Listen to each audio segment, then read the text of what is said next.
Alright, citizens, welcome back to another episode of The Dragon's Guide to the Galaxy. Today, I've mentioned many times Erkul.games. Use Erkul. You probably, when you're in and around the verse, you'll hear that, oh, check Erkul for your ship parts. Whatever. So I figure I'm going to show you. Because it can be quite confusing. And you really have to make sure that you understand what's all being said. And so I'm going to try and give you the basic layout of it so that you yourself can navigate it to find your ship parts, to see rough numbers. I wouldn't say they're absolutely 100% accurate, but rough numbers to what your average DPS would be, your your detection ranges, etc. So you're going to want to come up here to Erkul.games, and if you were just even Google DPS calculator Erkul.games, that should come up with that link. Click in on it. So now there's a lot of information here, a lot, and so basically comes to, you have your weapons here, which they might throw in your remote turrets and your pilot controlled here on some ships. They generally have a thing for turrets.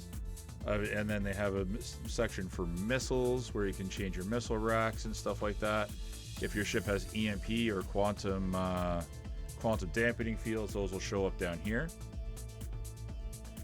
And this is for your shields. So if you have multiple shields, you have multiple of them here. Power plants, coolers, and quantum drive, along with any information that's tied to it for how to get around. These here are generally indicative of the general capacitor sizes of the ships. What exactly that they refer to. All that I know is basically the larger the numbers, the more rounds or the more energy weapons your ship is capable of carrying. So let's just kind of come over here because let's take the Buccaneer for example, one of my favorite ships. And let me kind of reset it back to default because I may have messed with some of it to change stuff around. Okay, so let's start by first. You'll come up here. Actually, let's clear this as well because we want a fresh card. So what we can do is we can select our ships. They have all the manufacturers. They have all the different. Most of the different ships. Now this is for PTU open. If you come here to this drop down, you can go to the PTU here versus live. So that'll, if you want something like the Vulture or some other ship that isn't necessarily in 17.5 or whatever your current thing is. So let's just say, for example, another one that I really like is the Saber. So come here, and this all changes based on the loadout of the vehicle stock. But then say we'll look down here at the Saber. Here's the name, its role, the type of ship it is. Generally, where its hit points generally loaded out on, which that can be useful information. Its dimensions, its weight, which again may or may not be useful information. Its SCM speed and max speed, and as well as your pitch, roll, and yaw. Those are kind of your three your key things you want to look at, as well as there's its general hydrogen fuel and that, and if it is available in game, where it's available and how much it is. And then we come down over here. This represents how much our weapon damage is. This is our missile damage. This is our shields. So this frame here. This is our power frame, which is this frame here. Cooling. And then, of course, our quantum drive fits all into that. And so as you change components, which I'll show you in a moment, these are all different things. The values that will change as you change your components around. And of course, if there's any buffs, whether they have the armor or stealth buffs or armor of any type, it'll all be down here too temporarily. But let's go back to my Buccaneer because that's one that I really personally love as a light fighter. So we make sure we come down here to Drake and then Buccaneer, and then here it's got all the loadouts for it. So see here, that size 4, that indicates what the size of that slot is that's there. You got size 4, size 1, size 3, etc. So in a size 4 slot, you can fit only size 4. unless you have a gimbal mount or a Varipack size X. So if it's a size 5 slot, you can stick a size 5 gimbal on it, and you can stick a size 4 weapon on it with gimbal mode available to you. So you can't stick a size 3 weapon or a size 2 weapon in a size 4 slot. So if it's a size 4 slot, it's going to be a size 4 weapon. Size 3, etc. Unless you put the gimbal mount in there, then it drops it down a size, but you have gimbal as an available option. So then we'd want to change anything here right now, so you hit reset. So another thing you want to look at is your weapon speed. So if you're going to start changing weapons, you're going to want to look at here your speed. That's your bullet speed, or your round velocity. So you want to make sure you have all your items of choice having the same velocity, because then otherwise what's going to happen is you're going to have 2 or 3 different targeting pips, and it gets very confusing when you're trying to figure out what pip to use when you're attacking another NPC or whatever the case may be. So generally, the larger the slot, the slower it is. So generally your size 4 repeaters are set about 1400 meters a second. But then you got your size, most of your energy cannons and ballistic cannons, they're about 700 all the way up. But then if you go to size 5, doesn't matter what's repeater or cannon, they're 700. So you're kind of, doesn't matter either way what you want to do. So for example, we want to change this. We'll do my favorite loadout for the buck. So the Revenant is a size 4 Gatling, which, stock loadout, the buck loadout is awesome. It's great. It does a really good job for what it does, but I've kind of tweaked it a little bit, because you see down here how we have 2588. But then pay attention to my energy repeater damage, because we got 268 as our total damage here.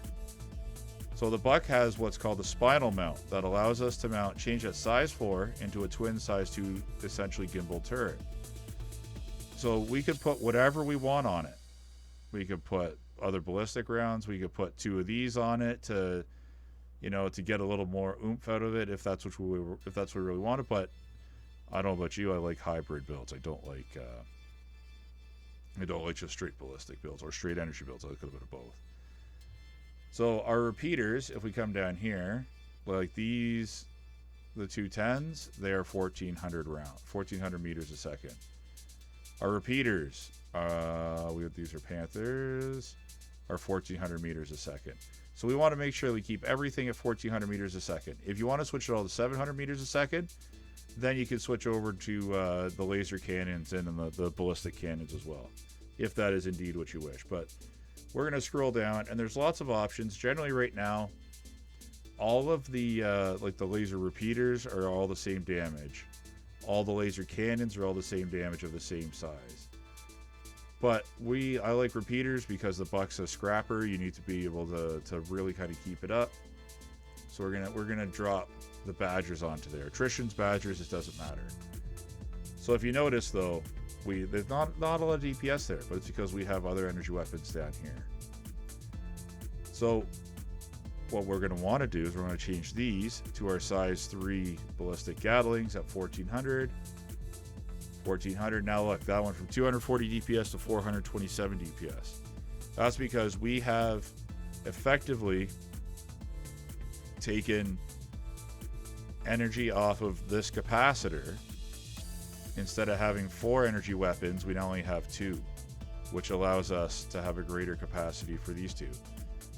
And we were at a 25 something before. We're now at 31 just by changing this. But we sacrificed about 35 DPS in laser damage for this. So to me, that is well worth it. That is a very, very good trade-off. But the other big thing you want to watch out for, and that you can use this for, is where do we buy this stuff now? So we just went down here. Anything that you click on will give you all of the information that's tied to it. A lot of this is ultimately gibberish, aside from the ammo speed and the range. That's another item you're going to keep an eye on. But then down here, it'll list every location that you can buy it. Every location. So I've been a little bit long-winded about this. So now let's change the shields. We can now sort by you can sort by grade, you sort by the total pool HP, regeneration, whatever criteria you want to sort by. I always want, you want grade A is everything.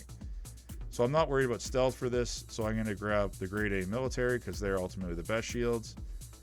Grade A military. And then again, come down here, this has all of the statistics for it, and then where you can buy it and how much. And this already has grade A military power plant, so we're not going to worry about that. And then for the sake of this thing, we're going to make these grade A military as well, but generally I would leave these stock because they're pretty good stock. And I always go with an Atlas in my size 1s. It's not the fastest, but for the small fuel tanks, it allows you to go all the way from ArcCorp to Microtech in a single jump without having to stop, and then you could make it halfway back to another one of the things as well. And yeah, so we've done our loadout. We're going to leave the missiles just as they are. I mean, for the sake of this, to not confuse things. No, let's confuse things. Let's change our missile rack sizes. So let's break these down. When it says size 3, pay attention to that. MSD, so that's basically the designation. Here's how you read these. Size 3 slot, 2 slots, or 2 missiles of size 2. That's what I mean. So the size 3 missile rack with 2 missile slots for size 2. So that means we can have 2 size 2 missiles. So let's change that to a 3-4-1 missile rack. So it's a size 3 missile rack that allows us to have 4 missiles of size 1. So then we can put those on there instead. Now we got 4 missiles of size 1. And so on and so forth. And then if you want to just have one size 3 slot, you can change that. So you got a size 3 slot for 1 missile at size 3. And then you can choose your size 3. And again, that'll show you everywhere it goes. Me, if I have size, I'm partial to electromagnetics. I've been playing with IR and the thermals, or the thermal, and they don't work as well as I want. So it's either cross-sectional or electromagnetic, but I generally stick with electromagnetic. So let's just kind of do, let's do this one, and we'll change the electromagnetic as well. So we've gone through our stuff, and like you can look through this, but there's another feature about this that literally puts together a shopping cart for you, so that you don't have to worry about where every one item is. You can click here, and you hit non-stock items to cart. And it says, okay, it's been added to your cart, so you come up here. And then this literally will have every item of of what you've changed, and everywhere where you can buy it and the price. So that you can say, okay, well, I'm going to Area 18. So you can literally change all of this to the area, like the stuff the areas that you know where it is, and then that way there you literally could have a shopping list.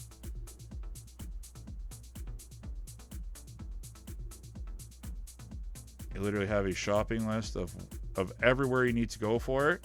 It gives you your total dollar value that you need to spend, and it gives you everywhere that you need all in one shot.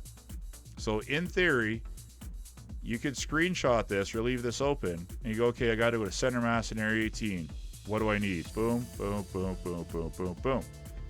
Okay, now I'm going to Orison. Well, what do I need? Because then you can arrange it by area.